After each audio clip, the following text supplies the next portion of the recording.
A very good morning to all of you. This is Abhilasha Nahata, your social science teacher, and today we are going to continue our chapter 7 of your history book, that is Ashoka, the emperor who gave up war.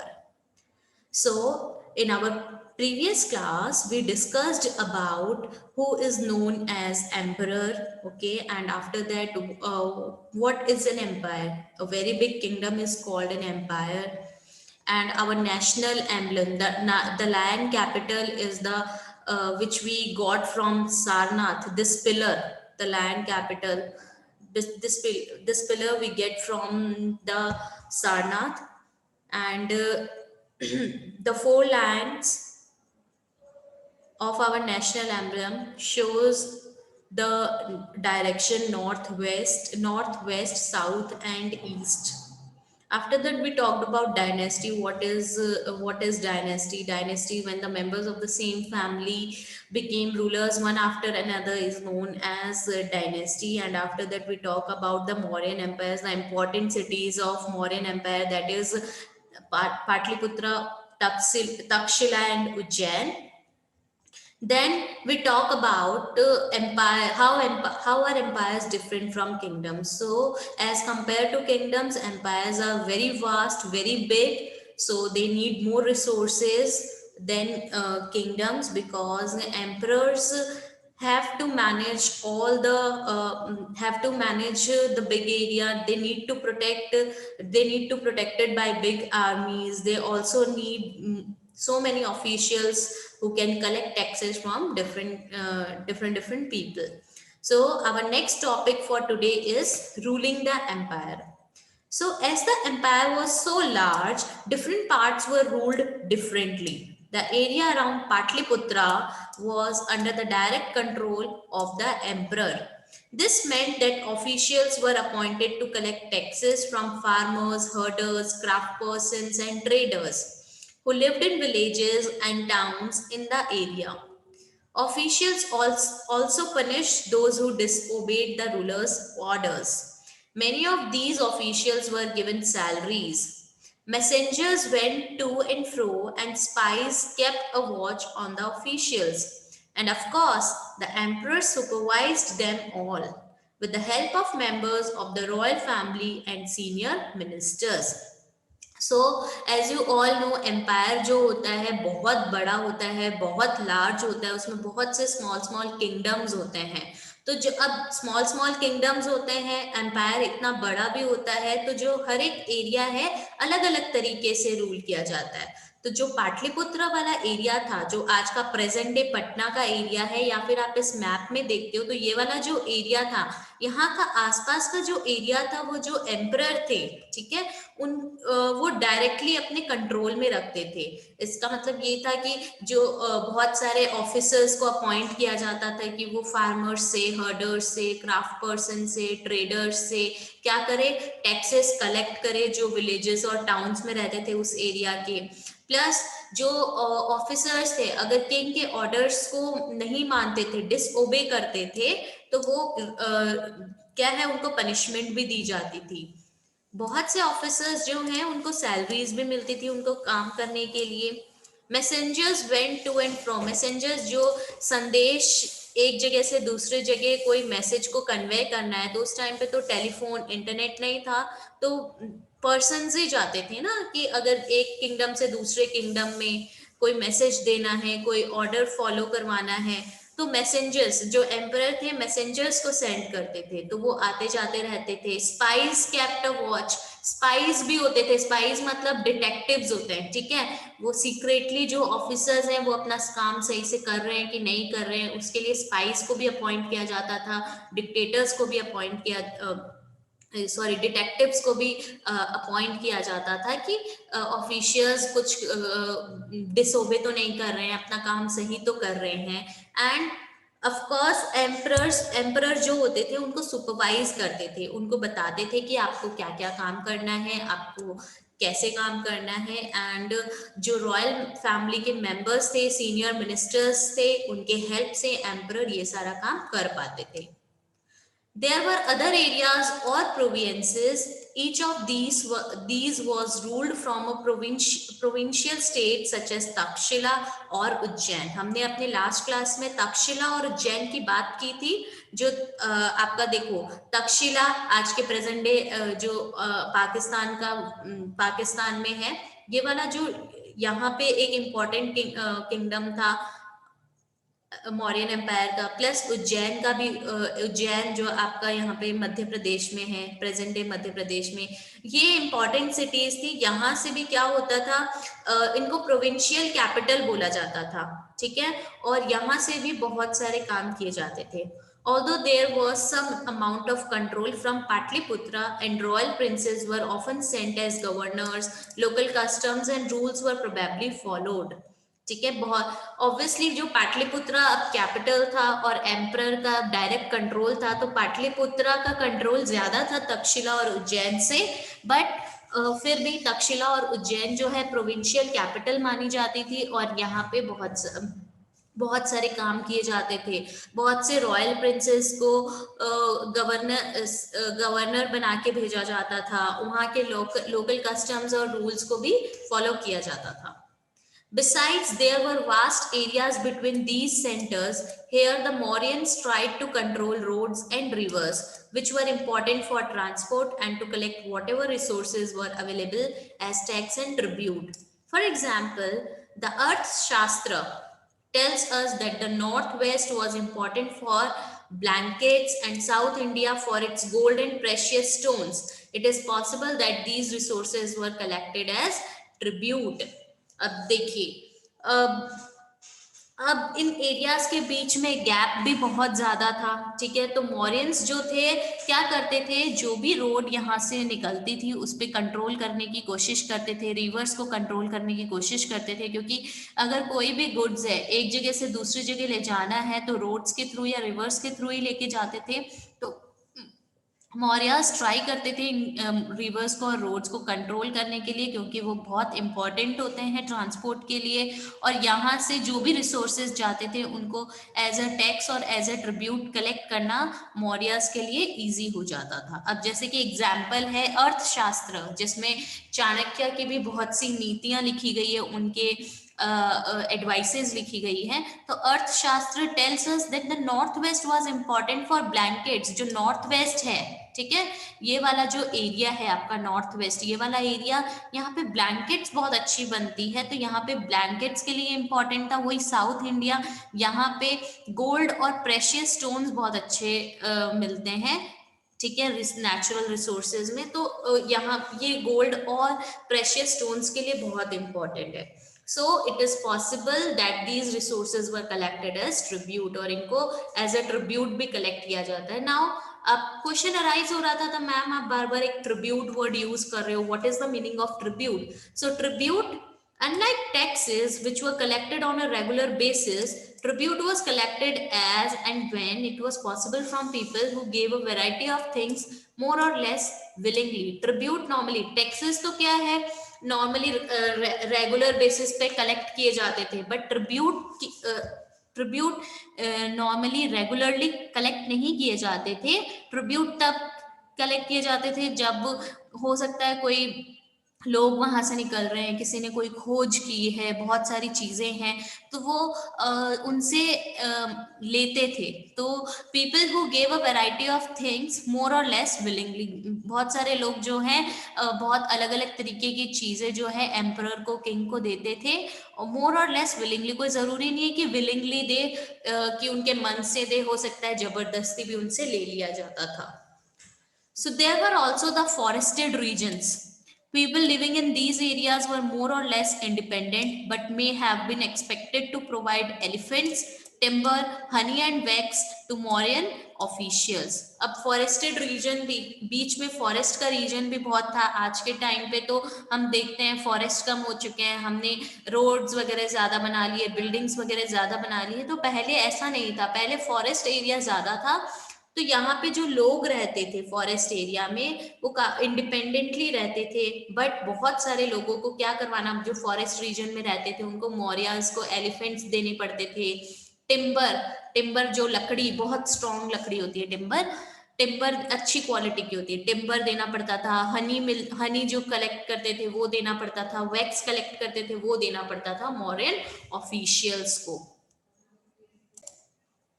The emperor and the capital city. Megasthenes was an ambassador who was sent to the court of Chandragupta by the Greek ruler of West Asia named Seleucus Nicator. ठीक है, मेगास्थनीज एक ambassador था जिसको किसने भेजा था, जिसको Greek ruler, ठीक है, वेस्ट एशिया के जो ग्रीक रूलर थे वो कौन थे, सेल्यूकस निकेटर थे, उन्होंने भेजा था चंद्रगुप्त मौर्य की कोर्ट में। Megasthenes wrote an account about what he saw. Here is a part of his description. ठीक है, इससे पहले आप मेगास्थनीस एक एम्बेसडर थे। एम्बेसडर का मतलब क्या होता है, एक हाई रैंकिंग ऑफिसर थे जो अपने स्टेट को रिप्रेजेंट करते हैं। ठीक है, तो वो ग्रीक से आए थे, ग्रीक के स्टेट को रिप्रेजेंट कर रहे थे, एक हाई रैंकिंग ऑफिसर थे। सो मेगास्थनीस को भेजा गया था चंद्रगुप्त मौर्य के कोर्ट में। तो उन्होंने क्या देखा और उन्होंने अपने फिर उनके डिस्क्रिप्शन से हमें क्या पता चलता है। The occasions on which the emperor appears in public are celebrated with grand royal processions. He is carried in a golden palanquin. His guard ride elephants decorated with gold and silver. Some of the guards carry trees on which live birds, including a flock of trained parrots, circle about the head of the emperor. The king is normally surrounded by armed women. He is afraid that someone may try to kill him. He has special servants to taste the food before he eats. He never sleeps in the same bedroom for 2 nights. And about Patliputra, modern Patna, he wrote, "This is a large and beautiful city. It is surrounded by a massive wall. It has 570 towers and 64 gates. The houses of 2 and 3 stories are built of wood and mud brick. The king's palace is also of wood and decorated with stone carvings. It is surrounded with gardens and enclosures for keeping birds." अब देखिए, मेगास्थनीज जो एक बहुत ही अच्छे एक ambassador थे जो Greek से आए थे, उन्होंने क्या लिखा था, जब भी the occasions on which the emperor appears in public are celebrated with great royal processions. जब भी जो एम्परर है, मीटिंग्स ऐसे तो नहीं है रोज ही वो मीटिंग लेते होंगे या पब्लिक मीटिंग में आते होंगे, बट जब भी वो पब्लिक मीटिंग में आते हैं तो एक बहुत ही इंपॉर्टेंट, बहुत ही ग्रैंड रॉयल प्रोसेशन का हिंदी में मीनिंग आप ये समझ लो कि एक जुलूस निकलता है, बहुत ही अच्छा सा जुलूस निकलता है, एक परेड निकलती है। He is carried in a golden palanquin. ठीक है, वो किसमें कैरी किए जाते हैं, पैलेंक्विन का मतलब ये आप ये समझ लीजिए पालकी। ठीक है, पालकी समझते हो, एक बड़ा सा बॉक्स होता है जो व्हीकल्स के ऊपर लगा हुआ होता है। ठीक है, कवर्ड बॉक्स होता है, उसमें सीट होती है, तो उसको हम पालकी बोलते हैं, पैलेंक्विन बोलते हैं। तो उनको सोने के पैलेंक्विन में, सोने की पालकी में बैठा के लेकर आया करते हैं। उनके जो गार्ड्स हैं वो एलिफेंट्स को राइड करते हैं, उन एलिफेंट्स को भी डेकोरेट किया हुआ है गोल्ड और सिल्वर से, और कुछ गार्ड्स जो है अपने हाथों में ट्रीज को कैरी करते हैं। सोचो, ट्रीज को कैरी करते हैं, कैसे करते होंगे ट्रीज को कैरी, और उस ट्रीज में जो है बर्ड्स रहते हैं। इसका मतलब क्या है कि उनको बर्ड्स बहुत, उस वहां के जो एम्परर थे उस टाइम के, उनको बर्ड्स वगैरह बहुत पसंद थे। Including a flock of trained parents, flock of train मतलब ग्रुप ऑफ पैरेट्स, जो ट्रेन पैरेंट्स, जो अब पैरेट्स को अगर ट्रेन करते हैं हम, जैसा बोलने को बोलते हैं वो बोल देते हैं, तो ट्रेन्ड पैरेट्स को वो लेकर चलते हैं। Circle about the head of the emperor, normally emperor के साथ साथ ही चलते हैं। The king is normally surrounded by armed women, armed women से सराउंडेड होते हैं क्योंकि उन्हें डर होता है कि कोई उन्हें मार ना दे या उनको मारने की कोशिश करेगा। और उनके स्पेशल सर्वेंट्स भी होते हैं जो उनका खाना पहले टेस्ट करते हैं। वो खाने कोई भी खाना अगर वो खाते हैं, कोई भी फूड उनके लिए जो बनता है, प्रिपेयर होता है, वो टेस्ट करें उससे पहले उनके जो स्पेशल सर्वेंट्स हैं वो टेस्ट करते हैं। और वो कभी भी एक बेडरूम में नहीं सोते हैं, 2 नाइट से ज्यादा एक बेडरूम में वो नहीं सोते हैं। और ये क्यों करते हैं? क्योंकि उस टाइम पे राजा को डर होता था कोई उन्हें मार ना दे। और उन्होंने पाटलिपुत्र के बारे में क्या लिखा है, आज का जो मॉडर्न डे पटना है उसके बारे में क्या लिखा है?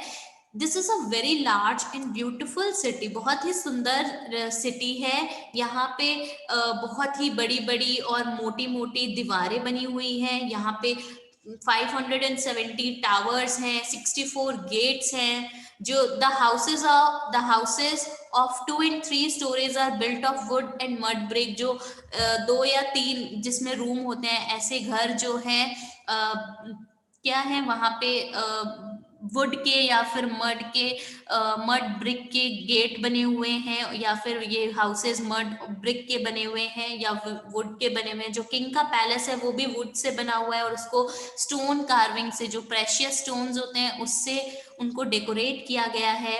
और चारों तरफ बहुत से ब्यूटीफुल गार्डन्स भी हैं, ठीक है, और जहाँ पे बहुत सारे बर्ड्स को वो रखते हैं। So this is about the emperor and the capital city, and Megasthenes ने ये क्या किया है, इसको डिस्क्राइब किया है।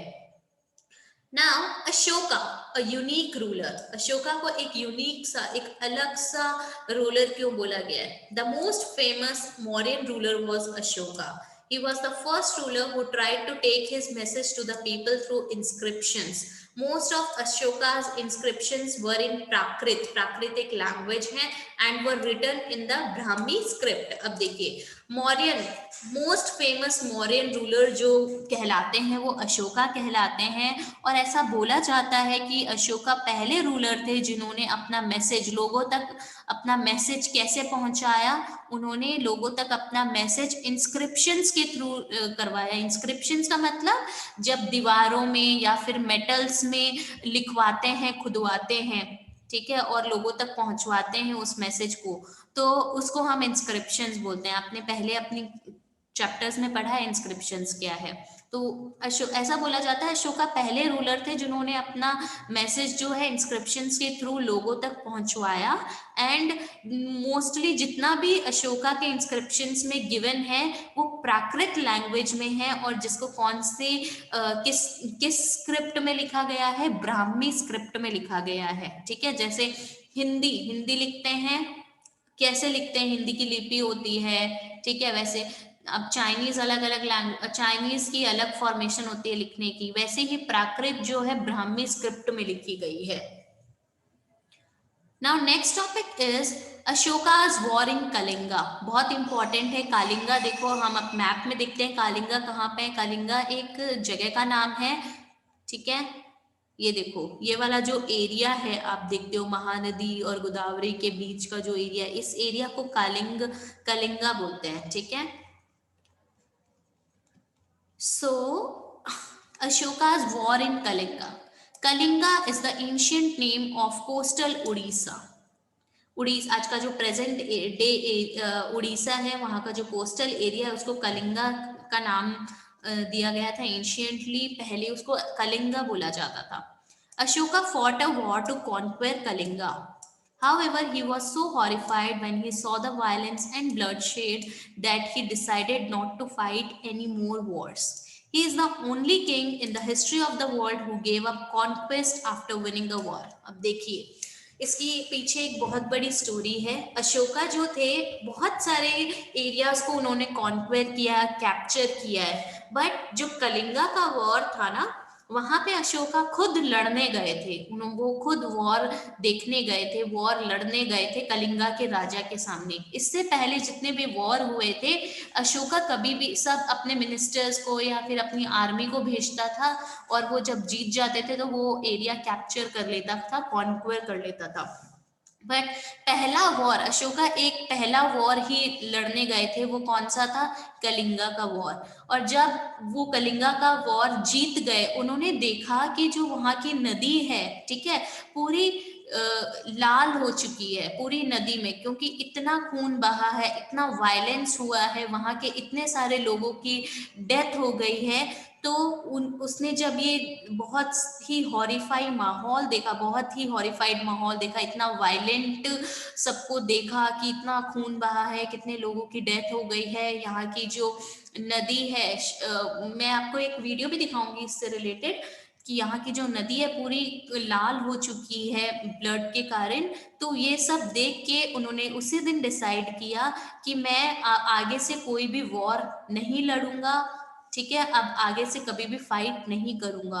और पूरे हिस्ट्री में अशोका ही एक ऐसे राजा हैं जिन्होंने क्या है, एक एक वॉर जीतने के बाद, एक लड़ाई जीतने के बाद बाद भी क्या कर दिया, कॉन्क्वेस्ट कर दिया, गिव अप कर दिया उन्होंने कलिंगा को, कलिंगा के राजा को कलिंगा फिर से सौंप दिया, ठीक है। इसलिए उनको बोलते हैं the emperor who gave up war, ठीक है, और इसलिए उनको यूनिक भी बोला जाता है। So Ashoka's inscription describing the Kalinga war, देखिए this is what Ashoka declared in one of his inscriptions. 8 years after becoming king, I conquered Kalinga. About 1.5 lakh people were captured, and more than 1 lakh of people were killed. This filled me with sorrow. Why? Why? Whenever an independent land is conquered, lakhs of people die and many are taken prisoners. Brahmins and monks also die. People who are kind to their relatives and friends, to their slaves and servants die or lose their loved ones. That is why I am sad and have decided to observe Dhamma and to teach others about it as well. I believe that winning people over through Dhamma is much better than conquering them through force. I am inscribing this message for the future so that my son and grandson after me should not think about war. Instead, they should try to think about how to spread Dhamma. So, Dhamma, what is Dhamma? Dhamma is the Prakrit word for the Sanskrit term Dharma. ठीक है, हम सब धर्म तो हमें पता ही है क्या होता है। तो अशोका ने अपने कलिंगा वार को डिस्क्राइब करते हुए एक इंस्क्रिप्शन में लिखवाया कि मेरे को राजा बने हुए 8 years हो गए हैं, ठीक है, after becoming emperor for 8 years आई कॉन्क्वेड कलिंगा, कलिंगा को मैंने जीत भी लिया वॉर से, और मैंने अप्रोक्सीमेटली 1,50,000 पीपल्स को क्या कर दिया, कैप्चर भी कर लिया है, और बहुत से लोग, लैक्स ऑफ पीपल जो है इसमें उनकी जान भी गई है। और मुझे बहुत दुख हो रहा है, क्यों? जब भी मैं देखता हूँ whenever an independent land is conquered, lakhs of people die। जब भी किसी इंडिपेंडेंट लैंड को हम वॉर करके कैप्चर करते हैं, अपने अंडर ले लेते हैं, कॉन्क्वेयर करते हैं, तो बहुत लाखों लोगों की डेथ होती है उसमें, बहुत लोगों को प्रिजनर बना लिया जाता है, जेल में डाल दिया जाता है, स्लेव बना दिया जाता है। कितने सारे ब्राह्मण्स और मॉन्क्स की भी इसमें मृत्यु हो जाती है, डेथ हो जाती है। जो ऐसे लोग जो बहुत काइंड है, जो अपनी फैमिलीज के साथ, फ्रेंड्स के साथ, रिलेटिव्स के साथ उनका व्यवहार अच्छा है, टू देयर, उनके नौकरों के, स्लेव्स के साथ, उनके सर्वेंट्स के साथ, वो सब भी क्या है, मर जाते हैं। That is why I am sad, इसलिए मैं सैड हूँ, और मैंने डिसाइड किया है I have to follow dhamma from now, और आगे से सबको धम्मा के बारे में, धर्म के बारे में ही सिखाऊंगा।